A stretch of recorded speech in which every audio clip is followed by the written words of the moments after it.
Let's see. No fire, no water, no electricity. You didn't say do not touch. You lied to me, and besides, you're a hypocrite for saying no electricity.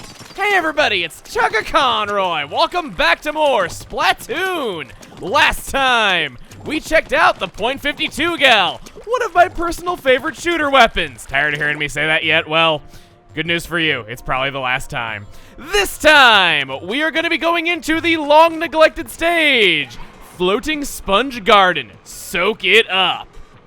But we're not going to be going into that stage, for we are going to be playing it with a bit of a twist. And as such, I'm going to be meeting you back in Ingopolis Plaza a little early. Yeah, before the stage is played this time. That is because the new special thing that we're going to be showing off this time is... wait, what? What are your hopes of the sequel? All snipers except Bamboozler get nerfed. More rollers. If you don't think Bamboozler's powerful, hopefully maybe I could change your mind. I say it like Jacko Derp is a viewer. I kind of sort of doubt it. Anyway, our new feature that we're going to be talking about today is Amiibo. Yes, those little figures that you just simply can't get enough of, and you always say you're going to stop collecting them once this character in Super Smash Bros. Comes out, but they always release a Yarn Yoshi or a Yarn Poochie that you just gotta have. Specifically, we're going to be talking about one of the Amiibo that was released specifically for Splatoon, Inkling Squid. I said Inkling Squid. Excuse me. I'll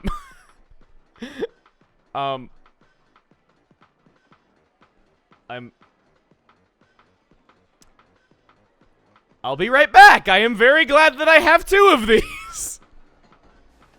And you people told me it was a waste of money.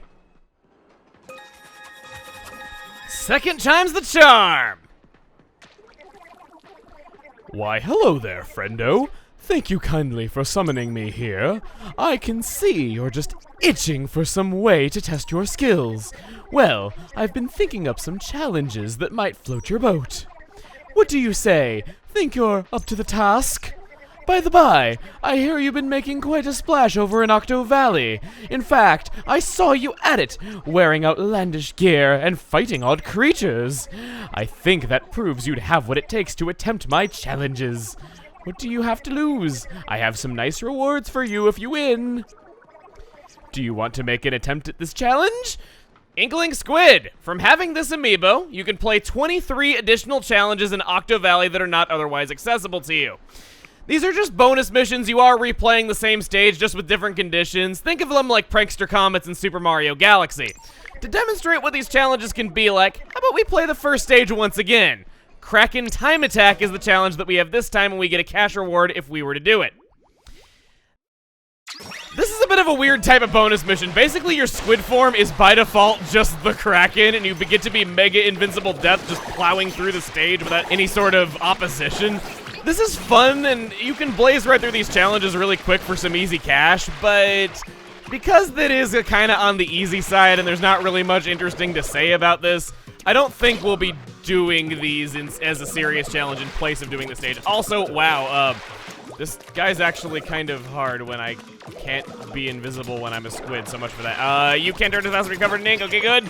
Going on through, and there's not really much else to say about this Kraken challenge other than if you think this is just pay to win where, oh, little Billy went out and bought a $12 Amiibo. He gets to play through single player as the Kraken and never have to try for anything. That is so darn unfair, and kids these days will never learn anything. I don't know why you have a southern draw and you flip-flop between that and whatever the heck kind of accent my voice is supposed to be. I don't even know myself. But no, you can only play stages that you've already beaten, and it really is just to get a little bit of extra cash reward for buying things in the in-game shop. Which, again, you can earn through other means like playing versus mode. It just is a little bit of extra money. I think you get the gist of it. This is just one type of challenge that he can give you. The one that we're interested in playing for the stage that I wanted to tackle today is the other type that this Amiibo can give you.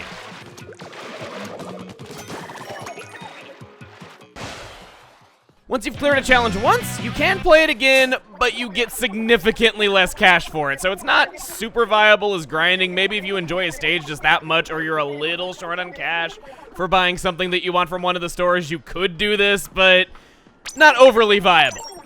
What now, Squeegee? Huh? Oh, I drew a heart and I didn't even mean to. What now, Squeegee?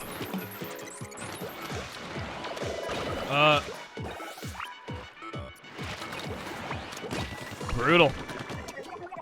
Every world has 3 challenges to offer you. Some stages get played, some stages are not, depending on how big the world is, culminating in a boss fight, which you'll be playing using the same conditions that Amiibo gives you, but for clearing each boss fight, you get a piece of equipment, Amiibo brand equipment.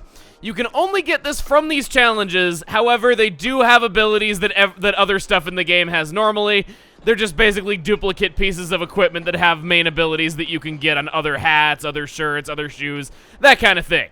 It's a nice reward. If you're curious what the full costume from the Amiibo Squid looks like, looks an awful lot like Predator, doesn't it? Yeah, you'll see a lot of people doing this online simply just because it's a very cool looking suit. Now, all of that is fine and good, but that's not what we're here for. We're here for Floating Sponge Garden, the stage that we were going to be tackling today. And yes, if I'm playing it here, it does mean I've gone off screen and beaten it. I guess my Amiibo not working gave me a good excuse to cut away so I could go do that so I wouldn't break your experience, but now I've done so anyway. Now, let's go inside. Our challenge is not plowing through with a Kraken. Our challenge is limited ink. We can only fire so many bullets, and reloading will not do a thing for us. Every shot counts. We can see our ink tank in the corner, how much we're going to be having. Of course, we can look on our back. And the main gimmick of this stage is sponge blocks. You shoot them, and they get bigger. We got a platform around the stage with this mechanic, only being able to fire so many bullets. As you can imagine, that's going to be quite a challenge. And that's the idea. I'm not going to be playing every single Amiibo challenge on screen because they are stages that we've seen already. However, I will be tackling Amiibo challenges that I personally find interesting as a challenge. Just because I think that kind of does fit it really well. Enemy shots will also shrink these sponge blocks, so they can be very difficult to deal with in that. You really, really do not want them to get many shots off on it. In fact, out of the 1.5 tanks we have, we've already used up almost half of a tank, and we're just getting to the second part of it. Yeah, this is going to be tough to say the least. I don't think I can get up there. No, I gotta fire one shot there. So you gotta micromanage like that. You guys are just making a big circle of— oh, no. Okay, I'm getting— no! Oh, God. No. Okay. I still think that might have been less ink than what it would have taken to kill them. To make up for it, I'm going to do something stupid right here. No! I can make the first jump. I gotta shoot the second one. I can turn into a squid, short hop that, take care of that fine, and then get you. You guys are just gonna go right up the cliff, right? Right. Good. Oh, wow, I still got the eggs for that. Speaking of eggs, my egg count is astronomical all of a sudden because any eggs that you collect in Amiibo challenges do carry over into Octo Valley. So we're gonna be rolling in very, very small children pretty soon. That sounds worse than I thought it would. I was trying to avoid saying unborn children, but I think I made it sound even worse. You can kindly blow up on this block and shrink this down, if you would, thank you. Because if we drop down here, we have a hidden crate. We break this open and get a ton of eggs. If this were being played in standard Octo Valley, that would be where your sunken scroll for this stage would be. Just thought I would point that out in addition to everything else that I'm doing. Now, shoot upward, okay. One bullet should be enough. Now I climb up, almost, yes! Don't need to kill you guys to get to the launch pad, thank goodness! Okay. I think, yeah, Zapfish is over there, I think.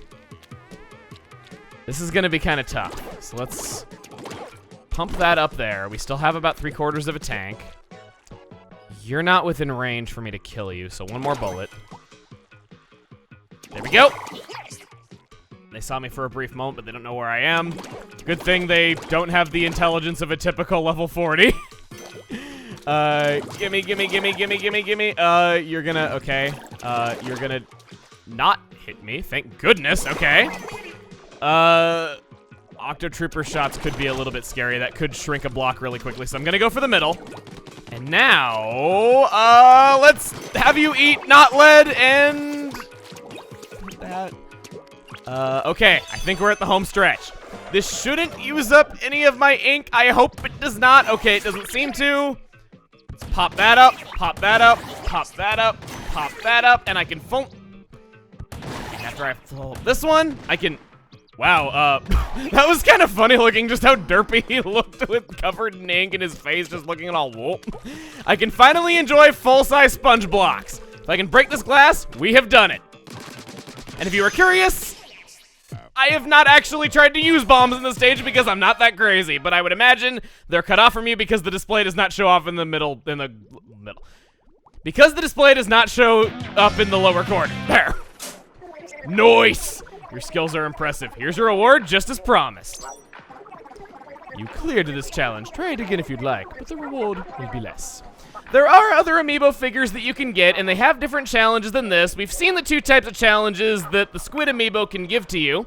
There are multiple types of Squid Amiibos that you can get. There's green and there's orange. If you're curious which one I personally use, I don't like to brag, but I like to brag that I have a custom. Yeah, it's very, very nice, and I love it so much, but oddly, it didn't want to read, so maybe the chip got broken in the customization process, but I thought it was a very fitting custom for what one of the challenges can be.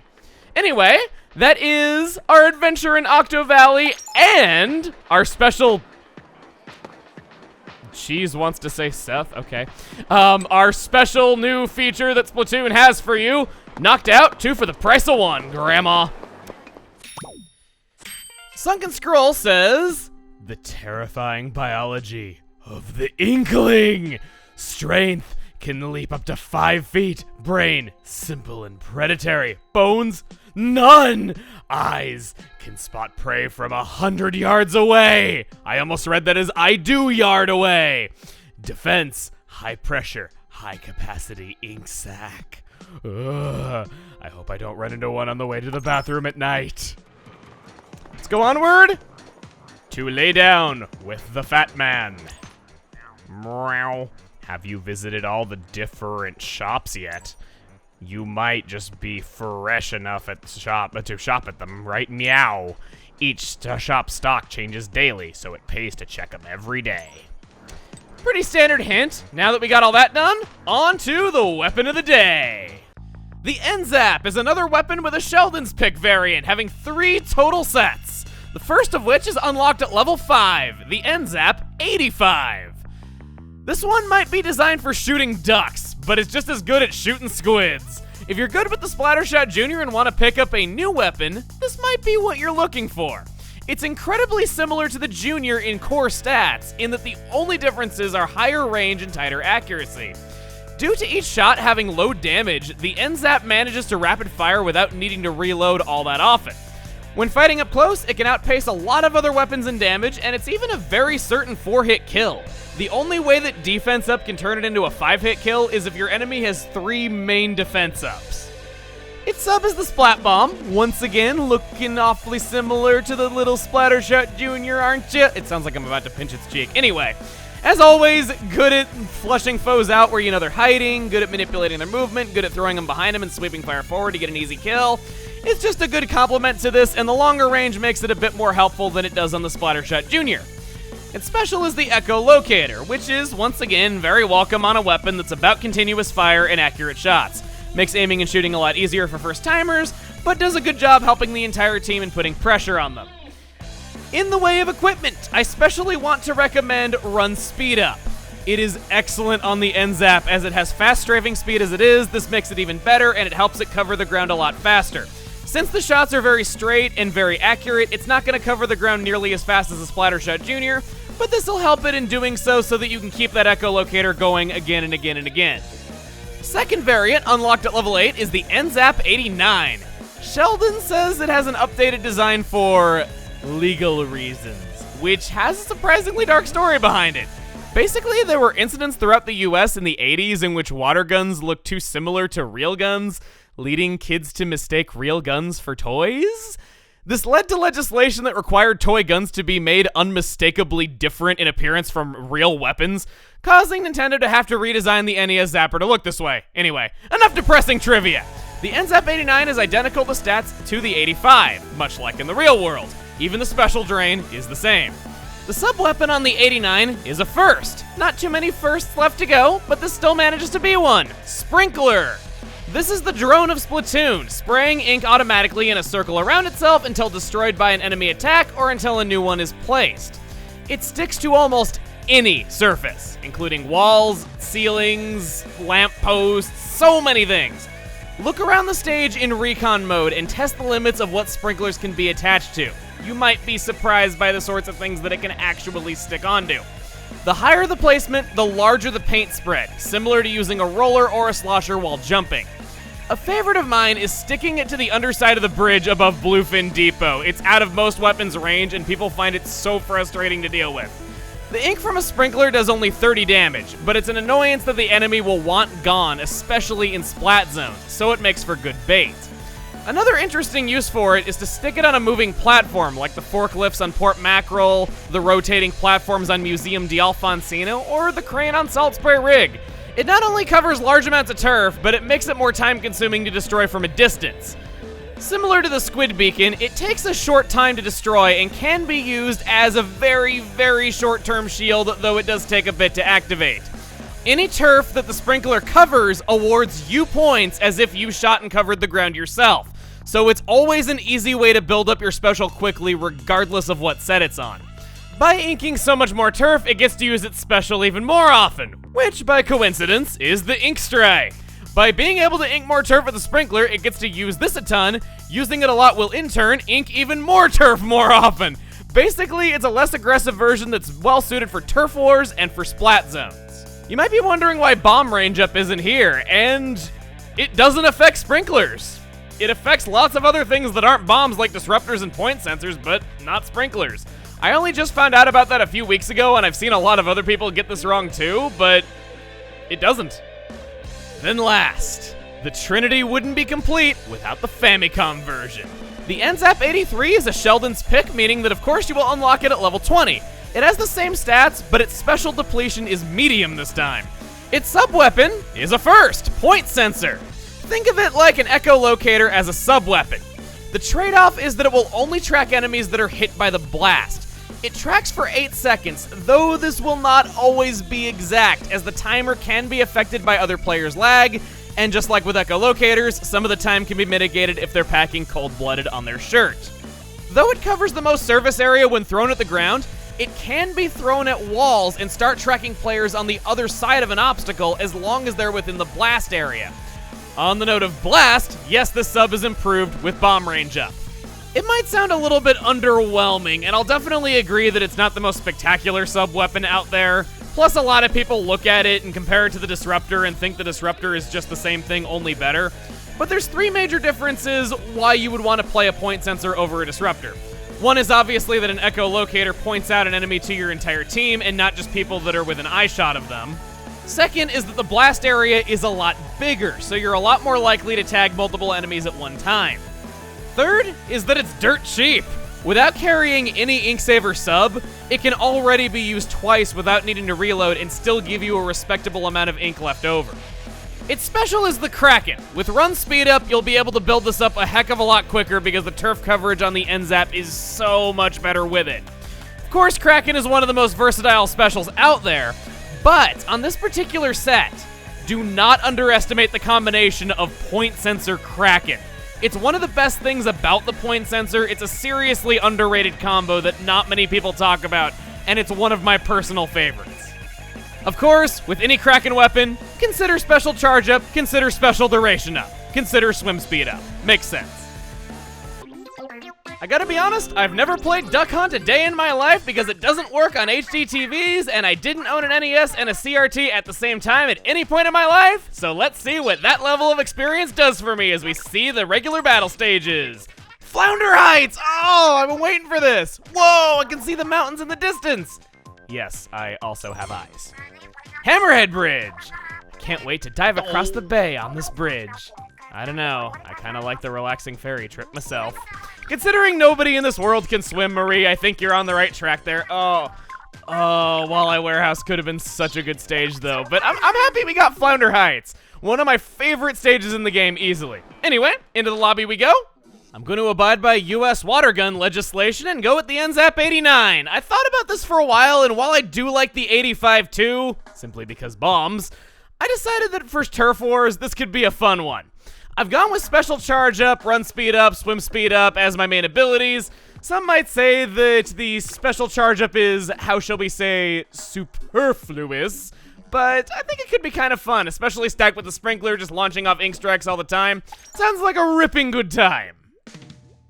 First match of the day, and it's Hammerhead Bridge. Guess we're saving the best for last. I'm looking very forward to playing that one, if I haven't said enough already. Surprisingly short-range weapons for Hammerhead Bridge. Usually you see just long-range stuff. We have a heavy splatling on our team, so I don't know if I necessarily want to say that gives us the advantage, but, you know, we got a long-range weapon and they don't. I think that says something. Hammerhead Bridge is a strange map. It's a dual-layer design that has these grates on top. It's kind of cool. I do feel like sniping weapons, splatlings, that kind of thing, aka not me, have the advantage. Clearly I have the right to say that when I died to a roller, but still. Yeah, I do find it kind of hard to fight here whenever I'm playing anything short range, any kind of long range shooter, charger, anything of that sort. I usually see perform pretty well here. There's a lot of long straightaways, a lot of corners you can duck behind, a lot of right side peeking is possible. You have high vantage points in the center of the map and off to the sides. Okay, it's gone. It's gone. Good. Gonna toss a sprinkler up on top of the grates there.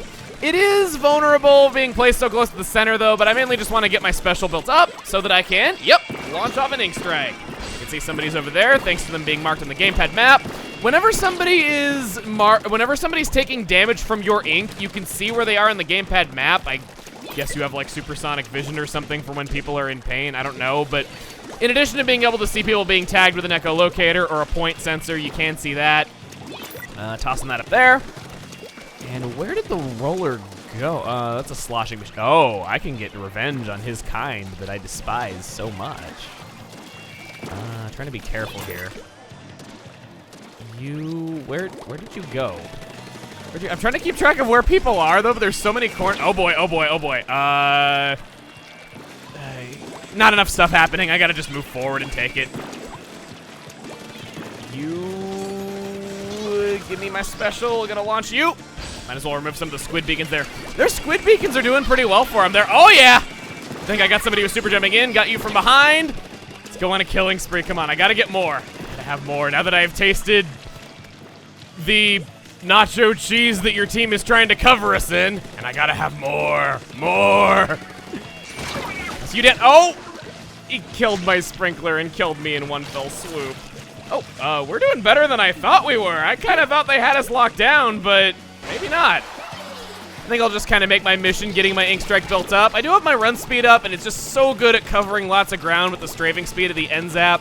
It is a very accurate weapon, though, so it kind of kills two birds with one stone. You can go from covering turf to just, well, covering people very quickly. It's good for that. Speaking of ink strike, oh boy. Tossing that over. Seeing if I can get it. Just trying to maintain survival, get my special. 10 seconds left. Oh boy. Gonna launch this the last second. Okay, going now. Let that be enough. Didn't get the sloshing machine kill. I don't think it was. I don't know. Let's see. Be kind. Ah! 0.2. If I killed the sloshing machine, it would have been enough. That hurts. I don't know if I'll have a better chance to talk about this, but I've actually staged a tie in this game, and the way that it handles it is dumb. I'm not making this up. If there is a tie, it will just give 0.1% to a random team and not even tell you. So all those times that you lost by 0.1, the game might have very well have screwed you by a coin flip. Didn't happen to me because it was by 0.2, but still. Anyway, enough rambling. Let's hurry up before the room closes. How do you know I'm recording this late at night? I'm the only one not from Japan.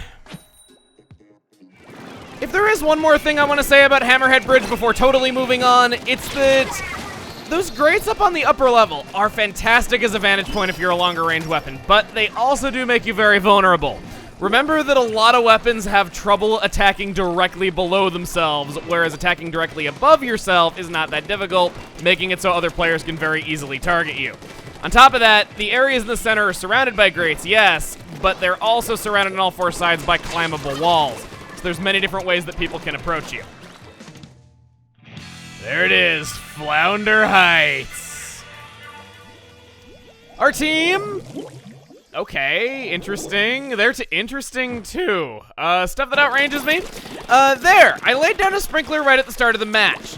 On some maps, especially on Salt Spray Rig, there's a lot of area just around base that doesn't typically get inked, and when you can have a match get decided by, well, as close of a margin as we just did, that can help out quite a lot. It can be the difference there. So usually at the beginning of a match when I have nothing else to use my ink tank on anyway, and I don't really need that much just to swim to the battle, I like to do that. Oh! That was the splatter shot, wasn't it? No, Neo Splash-O-Matic, wow. I guess we are kind of similarly ranged. That is also, I guess middle of the road range, really accurate shooter. So I guess I'm not terribly surprised that was a ditto right there, or rather a trade, not a ditto. What am I saying? Getting my terms confused. You, not what I was aiming for. Okay, he totally destroyed that in about half a second flat. Do that, and you can live. I seem to be doing that a lot. Get it off, get it off, get it off, yes! Barely launched it in time. I just wanted to get that off, wanted to do that. Hopefully pressure somebody. They gotta have an ink strike at the exact same moment as us, though, so I guess it kind of broke even in the end. I don't have anywhere I think I can super jump to. They were kind of in the middle of blue ink. I didn't want to risk that right there. I guess I have become the cheese that I so greatly desired in the last game. Do that. Okay. You... What's that? Pressure you a little bit, and yes! You can use a sprinkler to pressure another player and soften them up a little bit. That is a valid tactic. Can use it as a shield, of course. I've been over all the... Oh, boy. Oh, whoa. Oh, boy. Oh, boy. Oh, boy. Ah! Right when I got my special, too. Seems to just be a common thing that every time I'm about to do my special, I die. Just always the way the game has it out for you. So talking a bit more about the map, Flounder Heights. The reason why I like it is there's just so many ways to get to the center. So many trickety-trick ways that you can climb up the walls to get where you gotta go. I like the overall look of it, how it's an apartment building. Of course, I always gotta like any stage that the jellyfish appear in because they are oh so adorable and oh so squishy and oh so mine. Love that so much. Oh boy, not today, not today, not today. I'm gonna duck back here. Oh boy, it's hot here. Gonna go down, launch that off. I think I did it badly. I think I mistapped where I wanted to go. Well, we have another close loss. We can blame it on me, though I see the top of the screen, and I don't think it is going to be another close. Oh, come on! Splattershot Jr. But yes, I like all this. It is a very sniper-heavy map. In fact, I'm a little bit surprised we're not seeing any snipers here today. I do like it even still. There is an air conditioning unit that I'm probably not going to get a chance to show that you can duck behind that's near base that can be used as a great place to snipe the middle from. Oh boy. Oh boy, oh boy, oh, nope. I don't think, nope, definitely not enough. They got the middle taken care of. Really all we have is our base. Barely got anything in the orange. It's just a matter of how big of a loss was it. It could have been worse. Curious to see how the team did overall. I think I did okay, not spectacular. N-ZAP isn't really one of my mains. I still think it was fun to play around with, and I'm glad I chose this set just because I got to show a lot of turf coverage with it, and it was fun getting my special all the time, even if I did waste it a couple times. Let's see. Wait, did I... I was looking down at the gamepad, and I think I missed the results screen. Wow, I am an idiot sometimes. Wow, I'm sorry. Okay, Toasty.5 vibe. I have that from just a practice game. Let's talk to Judd, see what advice he's got for us now. Mew, your vibe is toasty. Here's a little bonus of 100 coins. Meow. Try this out whenever you're checking another person's gear. Go to your gamepad gear menu and claw the ability guide button. Whenever somebody kills you, you can see what abilities they had in their gear. It can be kind of helpful in noting how much defense somebody has, if you know the calculations off the top of your head and how much that means for how many shots it's going to take your weapon to kill. Can be kind of helpful, also in knowing some other things about them. But I think that's it. We got to show off Amiibo. We got to play around with some sea sponges. I made it an entire video without making a SpongeBob reference until this very second. You should be proud of me. And we became queso cheese. I'd say that's a pretty darn good day, even if we're going home losers. Next time on Splatoon, we're gonna be looking at a bucket. You'll see. See you guys then.